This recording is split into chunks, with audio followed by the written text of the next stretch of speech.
في بيوت كتير الخلاف مقاس المشكلة. المشكلة إن الخلاف سحب معاه الاحترام واحدة واحدة من غير ما حد ياخد باله، لحد ما بقينا عايشين في نفس البيت بس مش حاسين بالأمان. بنرد عشان نكسب، وبنسمع علشان نرد، مش عشان نفهم. وبقى السؤال اللي دايما بيتكرر في أي خناقة: مين الصح ومين الغلط؟ مع إن السؤال الحقيقي المفروض يكون إحنا عايزين نكمل إزاي. ومعاكم فاطمة عادل من لسه بتنفس. وفي الحلقة دي اللي بنختم بيها سلسلة الشهر، مش جاية ادي إجابة ولا أقول طرف على حساب طرف.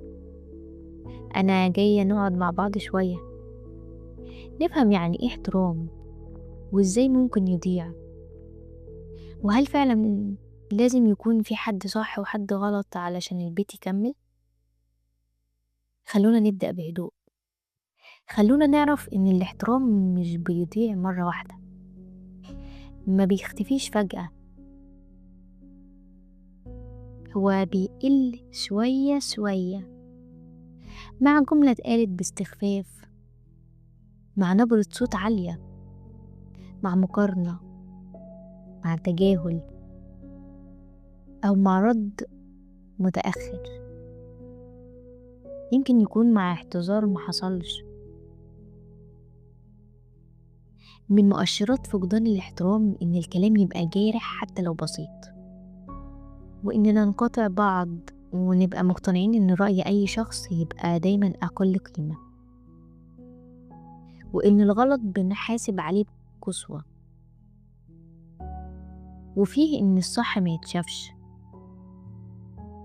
إننا نحس إننا بنتقلل حتى وإحنا ساكتين. ويمكن حد فيكم دلوقتي بيقول: بس أنا مش بقصد أقلل، أنا بوضح. وهنا لازم نقف. في فرق كبير بين النقد البناء والتقليل.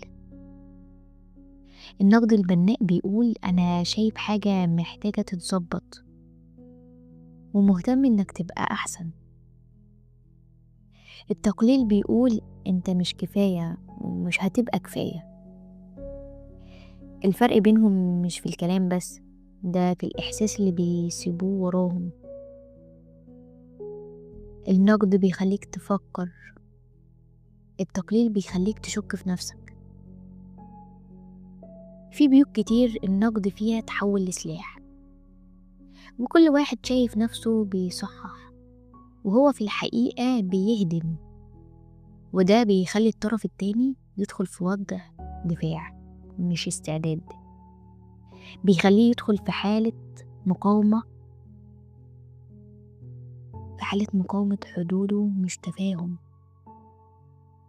وهنا بقى يبدأ الصراع الحقيقي في مين الصح ومين الغلط، مين اللي هيطلع كسبان. مع ان الحقيقة اللي موجعة شوية ان الخناقة اللي فيها كسبان وخسران الاتنين فيها خسرانين. خلينا اقول حاجة يمكن تقيلة بس صادقة: العيش بسلام اهم بكتير من انك تثبت انك صح. مش معنى انك صح ان العلاقة هتفضل سليمة، ومش معنى انك غلط انك اقل قيمة. في علاقات كتير اتكسرت مش علشان الغلط كبير، لكن علشان محدش رضي يلين. وهنا نيجي لمفهوم مهم قوي، وهو الاعتذار. في بيوت كتير الاعتذار متشاف كضعف وكتنازل وكخسارة، مع ان الاعتذار الحقيقي قوة انك تشوف اثر كلامك حتى لو نيتك كانت كويسة، قوة انك تقول انا وجعتك وما كانش قصدي. الاعتذار مش بيقلل من قيمتك، ده بيحليها، لانه دليل وعي ودليل احترام للطرف التاني وللعلاقة. ويمكن حد بيسأل طب أعتذر عن إيه وأنا مش شايف نفسي غلطان؟ أقولك مش لازم تعتذر عن الفكرة، ممكن تعتذر عن الأسلوب. مش لازم تتراجع عن رأيك، بس تعترف إن الطريقة وجعت، وده فرق كبير. طيب نعمل إيه؟ وإزاي نرجع الاحترام في بيت اتشال منه كتير؟ مش بحلول سحرية، لكن بخطوات بسيطة إنسانية. أول حاجة نبطل نكسب الخناقة ونخسر العلاقة. يعني لما النقاش يسخن نسأل نفسنا أنا بتكلم علشان أفهم ولا علشان أغلب؟ بعد كده نراجع لغتنا، نبرة الصوت، الاختيار بين أنت دايما وأنا بحس. اللغة بتبني وبتكسر. أهم حاجة نفصل بين الشخص والتصرف. أنت غلطت مش أنت غلط، فرق صغير في الكلام لكنه كبير في الأثر. ندي مساحة للاعتذار من غير إذلال، يعني ما نخليش اللي بيعتذر يحس إنه بيتعاقب. الاعتذار لحظة إصلاح مش محاكمة. آخر حاجة ودي الأهم، نقبل إن الخلاف جزء طبيعي من أي بيت، بس الإهانة مش جزء طبيعي من أي علاقة صحية.